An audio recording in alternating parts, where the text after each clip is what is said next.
ಆತ್ಮೀಯ ವಿದ್ಯಾರ್ಥಿಗಳೇ, ಈಗ 13ನೇ ಬ್ಯಾಚು ಆರಂಭವಾಗಿದೆ. ಅದರಲ್ಲಿ ಪೊಲಿಟಿ ಪಾಠ ಮಾಡ್ತಾಯಿದ್ದೀನಿ. ಪೊಲಿಟಿಯನ್ನು ಪುಸ್ತಕದ ಆಯಾಮದಿಂದ ಓದುವ ಬದಲು ಪರೀಕ್ಷೆಯ ಆಯಾಮದಿಂದ ಓದಬೇಕಂತ ಹೇಳ್ತಾ ಇರ್ತೀನಿ. ಸೊ ಬಹಳಷ್ಟು homework is a part of our HVT classes and my team is going to ask questions for you. ಇಡೀ ಭಾರತದಲ್ಲಿ ಕ್ವಶನ್ ಕೇಳ್ತಕ್ಕಂತಹ ಏಕೈಕ ಸಂಸ್ಥೆ ಯಾವುದಾದ್ರೆ ಅದು ಶಾಂತಮ್ಮ. ನೋಡಿ, ನಿನ್ನೆ ಹೋಮ್ವರ್ಕ್ ಮಾಡಿದ್ದಾರೆ ವಿದ್ಯಾರ್ಥಿನಿಯೊಬ್ಬರು ರಾಧಿಕೆ ಅಂತೇಳಿ. ಅವರ ಒಂದು ಆಸಕ್ತಿ, ಅಭಿವ್ಯಕ್ತಿ ಮತ್ತು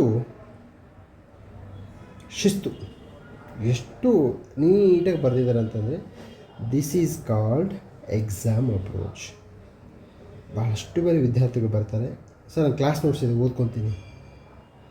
ಸರ್ ಎಲ್ಲಿದ್ದೀರ ನೀವೆಲ್ಲ? ನಿಮ್ಮ ಬಾಸ್ ಯಾರಾದರೂ ಇದ್ದರೆ ಮೂವರೇ KA KPSC UPSC ಅವರ ಕ್ವಶನ್ ಪೇಪರನ್ನು ನೀವು ನೋಡಬೇಕು. ಭಾಳಷ್ಟು ವಿದ್ಯಾರ್ಥಿಗಳು ಹೇಳ್ತಾರೆ, ಸರ್ ನಮ್ಮ ಇನ್ಸ್ಟಿಟ್ಯೂಷನಲ್ಲಿ ಟೆಸ್ಟ್ ಸೀರೀಸ್ ಮಾಡ್ತಾರೆ. ಮಾಡಿ, ತಪ್ಪು ಅಂತಲ್ಲ, ಇನ್ಸ್ಟಿಟ್ಯೂಷನ್ ತಪ್ಪು ಅಂತಲ್ಲ. ಬಟ್ ನಾನು ನಿಮ್ಮನ್ನು ಕೇಳ್ತಾ ಇದ್ದೀನಿ ಕ್ವಶನ್ನು, ಗೋ ವಿತ್ PYQs. ನೋಡಿ ಇವರು ಬರಿತಾ ಇದ್ದಾರೆ. ಓಕೆ, ಸೊ ಸಹಜವಾಗಿ ಎಲ್ರಿಗೂ ಗೊತ್ತಿರುತ್ತೆ. ಆದರೆ IAS 2020, Andhra Pradesh public service commission 2022. ನೋಡಿ, IAS ಪ್ರಶ್ನೆ ಪತ್ರಿಕೆಯನ್ನು APPSC 2022ರಲ್ಲಿ ಕಾಪಿ ಮಾಡಿದ್ದಾರೆ. ಇದು ಯಾವುದೇ ಕಾನೂನಿನ ಪರಿಣಾಮವನ್ನು ಹೊಂದಿರೋದಿಲ್ಲ. It don't have any legal effect. So ಇದನ್ನೇನಂತೀನಿ ಅಂದರೆ ಎಕ್ಸಾಮ್ ಅಪ್ರೋಚ್ ಅಂತ ಹೇಳ್ತೀನಿ. ಇದನ್ನು ಪುಸ್ತಕದಲ್ಲಿ ದೊರೆತರೆ ಫೈನ್, ಆದರೆ ಈ ಥರ ಬಿಡಿಸಿ ಕ್ವಶನ್ ಪೇಪರನ್ನು ಬಿಡಿಸಿ ಬರೆದಾಗ ನಿಮಗೆ ಒಂದು ಕ್ಲಾರಿಟಿ ಬರ್ತಕ್ಕಂಥದ್ದನ್ನು ನೋಡ್ಬೋದು. ಓಕೆ, ಸೊ ಈಗ ಹೊಸ ಬ್ಯಾಚಿಗೆ ಜಾಯ್ನ್ ಆಗಬೇಕಂದ್ರೆ 9620131843ಗೆ ಕಾಲ್ ಮಾಡಿ. ಯಾವುದೇ ಎಕ್ಸಾಮ್ಸ್ ಪ್ರಿಪೇರ್ ಆದರೂ ಸಹ HYT is A mandatory.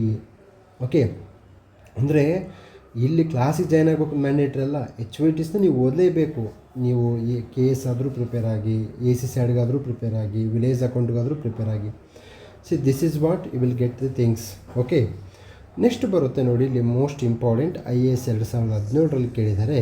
Okay, Bharat ಸಂವಿಧಾನ ನಿರ್ಮಾತೃಗಳ ಮನಸ್ಸು ಪ್ರಸ್ತಾವನೆಯಲ್ಲಿ ಕಂಡುಬರುತ್ತೆ ಅಂತ ಹೇಳಿದ್ದಾರೆ.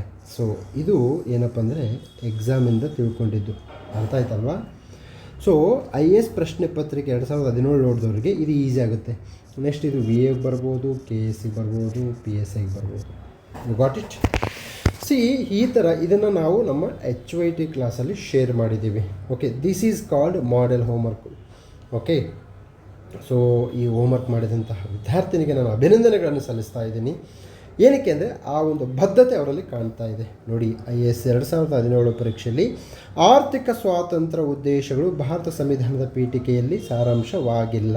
ನೋಡಿ, ನಿಮ್ಮನ್ನು ಏನು ಮಾಡ್ತಾರಪ್ಪ ಅಂತಂದರೆ ಮಿಸ್ಗೈಡ್ ಮಾಡ್ತಾರೆ, ಟ್ರ್ಯಾಪ್ ಮಾಡ್ತಾರೆ. ನೋಡಿ ಇಲ್ಲಿ ಹೇಳಿದ್ದಾರೆ, ಓಕೆ, ಆರ್ಥಿಕ ನ್ಯಾಯ ಇದೆ, ಆರ್ಥಿಕ ಸ್ವಾತಂತ್ರ್ಯ ಇಲ್ಲ. ಸೊ ಅದಕ್ಕೆ ಸರ್ PYQs ನೋಡಿಕೊಂಡ್ರೆ ನಿಮ್ಮ ತಲೆಯಲ್ಲಿ ಒಂದಿಷ್ಟು ವಿವೇಚನೆ, ವೈಜ್ಞಾನಿಕತೆ ಓಕೆ ಬರುತ್ತೆ.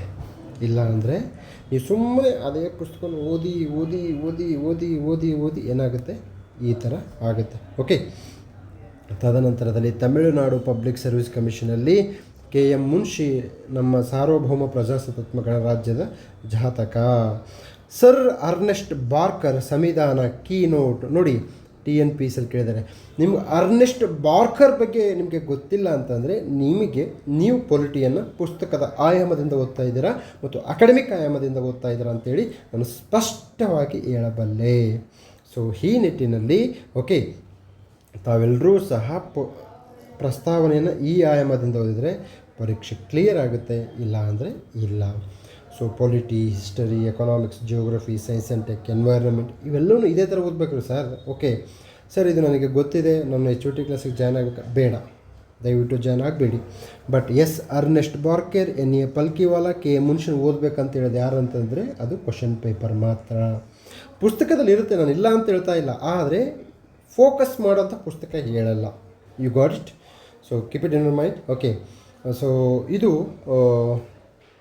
ಏನಪ್ಪ ಅಂತಂದರೆ ನಮಗೆ ಕಂಡು ಬರ್ತಕ್ಕಂತಹ ಒಂದು ಪೀಠಿಕೆ ಮೇಲೆ ಬರೆದಂಥ ಹೋಮ್ವರ್ಕ್. ಇದೇ ಮಾದರಿ ಹೋಮ್ವರ್ಕ್ಗಳು ಎಲ್ಲ ಸಬ್ಜೆಕ್ಟ್ಗೆ ಸಂಬಂಧಪಟ್ಟ ಹಾಗೆ HOT ಕ್ಲಾಸಲ್ಲಿ ಲಭ್ಯ ಇರುತ್ತೆ. ಆಸಕ್ತರು ಸಂಪರ್ಕಿಸ್ಬೋದು. ನಮಸ್ಕಾರ, ಟಾಟಾ, ಬಾಯ್ ಬಾಯ್.